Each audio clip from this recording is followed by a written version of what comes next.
அன்பர்களுக்கு வணக்கம். கரூரில் நேற்று முன்தினம் நடந்த சம்பவத்தில் 39 உயிர்களை பழிவாங்கி இருக்கிறது என்று சொல்லியிருந்தார்கள். இன்றைக்கு கூட ஒரு 2 உயிர்கள் பறிபோய் இருக்கிறது. இன்னும் ஹாஸ்பிட்டலில் இருக்கும் உயிர்கள் எத்தனை போகுமோ தெரியாது. இதற்கெல்லாம் காரணம் யார் என்று கேட்டால் நம்முடைய பொதுமக்கள், அதாவது நம்ம தான் காரணம். ஏன்னு சொன்னால் அவன் பொழப்பை நடத்துறதுக்கு, அரசியல் நடத்துறதுக்கு, அந்த பதவியை பெற்று அதில் கோடிக்கணக்கில் பணம் சம்பாத்தியம் பண்ணுறதுக்கு அவன் ஒவ்வொரு கட்சியில் சேர்ந்துக்கிட்டு அந்த கட்சி மூலமாக ஏதாவது சம்பாத்தியம் முடியுமா அப்படின்னு பார்க்குறாங்க. 2026 மே மாதம்தான் தமிழகத்தினுடைய சட்டசபை தேர்தல் வரப்போகுது. இன்னும் கிட்டத்தட்ட 7-8 மாதம் இருக்குது. இந்த 7-8 மாதம் இருக்கும்போதே இப்போதே ஒவ்வொரு தலைவர்களும் மக்களை பார்த்து இந்த மாதிரி நீங்கள் 2026 தேர்தலில் எங்களுக்கு ஓட்டு போடுங்க, நாங்கள் வந்தாக்கி உங்களுக்கு அத்தனையும் கிழிச்சிருவோம், உங்களுக்கு நன்மையை செஞ்சுருவோம், போயிடுவோம்னு சொல்லி அவன் ரோடு ஷோ நடத்துகிறதும், கட்சி மாநாடு நடத்துகிறதும், அதுக்கு ஒரு கூட்டங்கள் கூடுறதும், இதெல்லாம் நமக்கு தேவையா? பொதுமக்களே, சற்று நீங்கள் சிந்தித்து பாருங்கள். ஒவ்வொரு முறையும் இவ்வாறு ஒரு கூட்டத்தை சேர்த்து கொண்டு தேவையில்லாமல் ஒரு அனாவசியமான போக்குவரத்து இடைஞ்சல், பொதுமக்களுக்கு இடைஞ்சல், பள்ளி செல்லும் குழந்தைகளுக்கு இடைஞ்சல், உடம்புக்கு முடியாதவர்கள் அவசர கதியாக ஆம்புலன்ஸு வந்தால் அந்த ஆம்புலன்ஸை போக விடாமல் தடுத்தல், இது போன்ற அநாகரிக செயல்கள் எல்லாம் இந்த தமிழ்நாட்டிலே நடக்க வேண்டுமா? தமிழக மக்கள் மிகவும் சிறந்த அறிவாளிகள், சிறந்த தெளிவுள்ளவர்கள் என்றெல்லாம் நாம் நம்முடைய பெருமையை பீற்றிக் கொள்கிறோம். ஆனால் இன்றைய சமுதாயம், தமிழ் சமுதாயம் எப்படி இருக்கிறது, எப்படி வளர்ந்து வந்திருக்கிறது என்பதை சற்று யோசியுங்கள். மக்களிடம் ஒரு விழிப்புணர்வு என்பது கொஞ்சம் கூட இல்லை. யார் வந்தால் என்ன, அவர்களை பார்ப்பதற்கு இப்பொழுது பழைய காலங்கள் மாதிரி இல்லை. இப்போ 50 வருஷத்துக்கு முன்னாடிலாம் எம்ஜிஆர் வந்தார், இல்லை கலைஞர் வந்தார், இல்லைனாக்கி இந்திரா காந்தி அம்மையார் வந்தாங்க அப்படின்னு சொன்னால் அப்போ இந்த மாதிரி வசதிகள்லாம் நமக்கு கிடையாது. தொலைக்காட்சிகள் கிடையாது, செல்ஃபோன் கிடையாது. அதனால் அவங்கள நேரில் நம்ம போய் ஸ்பாட்டில் போய் தான் பார்க்க முடியும். அப்போ அவங்க என்ன பேசுகிறாங்க அப்படிங்கிற மாதிரி அவங்க நேரில் பார்க்கணுங்கிற ஒரு உந்துதலில் அப்போ உள்ள மக்கள் கூட்டங்களாக போய் ரோடு ஷோலையும் கலந்துக்கிட்டாங்க. ஆனால் அதே நேரத்தில் இன்றைக்கு உள்ள காலத்தில் எல்லாமே நம்ம வீட்டில் இருந்தே எல்லாத்தையுமே நம்ம பார்க்கலாம். ஏகப்பட்ட தொலைக்காட்சி இருக்குது. ஒவ்வொரு ஜாதிக்கும் ஒரு தொலைக்காட்சி, ஒவ்வொரு கட்சிக்கும் ஒரு தொலைக்காட்சி. என்ன அவன் சமுதாயத்தை பற்றி என்னென்னலாம் பரப்பணுமோ அதை பூரா பரப்பி அமைதியான மக்கள் மத்தியில் நாட்டில் குழப்பத்தையும் சங்கடங்களையும் சண்டையையும் ஏற்படுத்தி கொண்டு இருக்காங்க.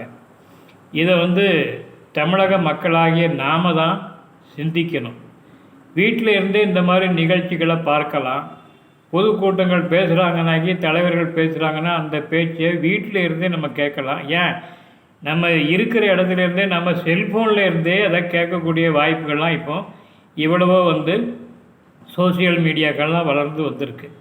இந்த மாதிரி சூழ்நிலையில் இந்த மாதிரி ஒரு தலைவர்கள் வராங்க, இல்லை நடிகன் வாரான், இல்லை நடிகை வாரான்னா அவங்கள பார்க்கணும்னு சொல்லி எதுக்கு இப்படி பைத்தியக்காரத்தனமாக கூட்டத்தை கூட்டிக்கிட்டு பைக்கில் எங்கேருந்து ஒவ்வொரு வெளியூரில் இருந்து அங்கே போய் மக்கள் அவனை போய் பார்க்கணுன்னு சொல்லி கூட்டம் கூடி அந்த கூட்டத்தில் சிக்கி எதுக்கு சாவணும்? கொஞ்சமாவது யோசிச்சு பாருங்கள். ஏன் இப்படி இந்த மக்கள் இருக்காங்க அப்படின்னு யோசிச்சு பாருங்கள். இன்றைய தலைமுறை எப்படி வளர்ந்து வருதுன்னு யோசிச்சு பாருங்கள். காரணம் என்னென்னா, 1967க்கு அப்புறம் கலைஞர் ஆட்சியை பிடிச்சதுக்கு பிறகு மதுவிலக்கை நீக்கிட்டு சாராய கடையை திறந்து வச்சு முதல்ல விழிப்புணர்வோடு இருந்த தமிழக மக்களை குடிகார பயலாக ஆக்குனாங்க இந்த திராவிட முன்னேற்ற கழகம். அதே போல தான் அதுக்கு அடுத்தது வந்த அண்ணா திராவிட முன்னேற்ற கழகம். இப்போவும் கிட்டத்தட்ட வருஷத்துக்கு 40,000 கோடிக்கு மேலே அந்த சாராய கடை டாஸ்மார்க்லேருந்து வருமானம் வருது.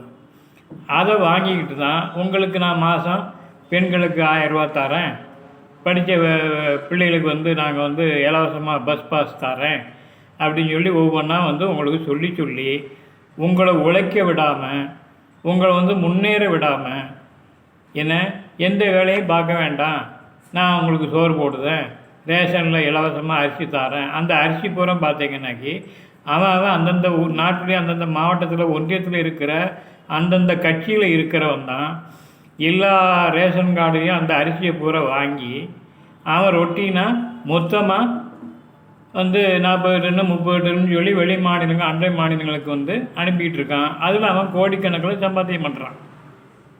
அப்போ அந்த ரேஷன் அரிசி வழங்குறதுனால சாதாரண மக்கள் பயன்பட்டு இருக்காங்களா அப்படின்னா இல்லை. எல்லா மக்களும் அந்த அரிசியை வாங்கி 5 ரூபாய்க்கு 6 ரூபாய்க்கு கிலோ அரிசி வாங்குறாங்க, சில இடத்துல 10 ரூபாய்க்கு வாங்குறாங்க. அதனால் இந்த 20 கிலோ 35 கிலோ அரிசி போட்டு தான் 350 ரூபாய் வாங்கிட்டு 35 கிலோ அரிசியை அவன் வாங்கிட்டு போயிருந்தான்.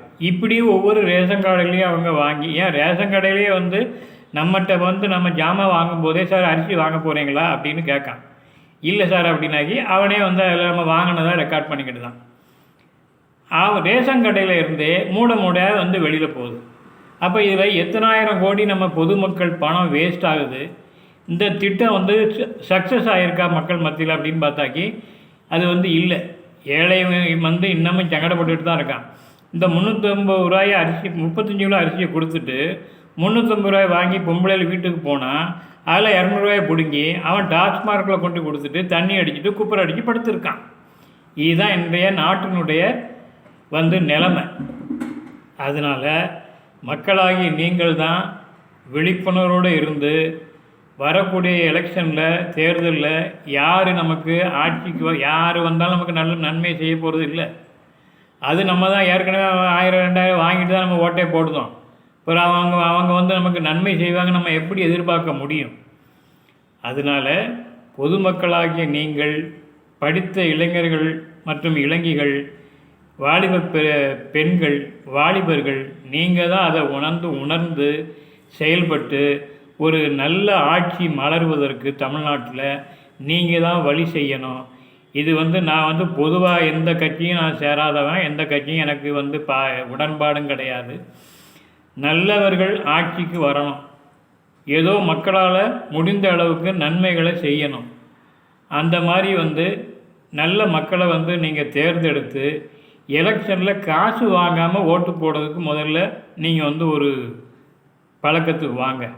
அவன் 1000 கொடுத்தான், 2000 கொடுத்தான், எனக்கு ரெட்டடையில் போடு, நான் 5000 கொடுங்க உதயசூரியனில் போடு, நான் 10,000 தரேன், எனக்கு விவசாய சின்னத்தில் போடுலாம். அந்த மாதிரிலாம் நீங்கள் துட்டை வாங்கிட்டு ஓட்டு போட்டீங்கன்னா அரசியல் இப்படி தான் இருக்கும்.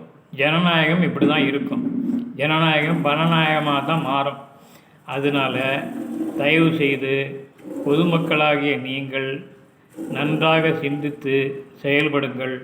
உங்களுடைய வாழ்க்கையில் உங்களுடைய குடும்பம், உங்களுடைய தாய் தந்தையர்கள், உங்களுடைய கூட பிறந்தவர்கள் இவர்களுடைய முன்னேற்றத்திற்கு என்ன செய்ய வேண்டும், எப்படி படிக்க வேண்டும், என்ன வேலைக்கு போகலாம் அல்லது என்ன தொழில் செய்யலாம் என்பதை மட்டும் யோசியுங்கள். வீணாக இந்த அரசியல் கட்சிகளை நம்பி ஒவ்வொருத்தரத்துலையும் ஒவ்வொரு மீட்டிங் போடுதான், மாநாடு போடுதான்னு சொல்லி அவன் சொல்கிறத நம்பி நீங்கள் போய் கூட்டமாக போய் உங்களோட உயிரை பறி கொடுக்காதீங்க. நன்றி, வணக்கம்.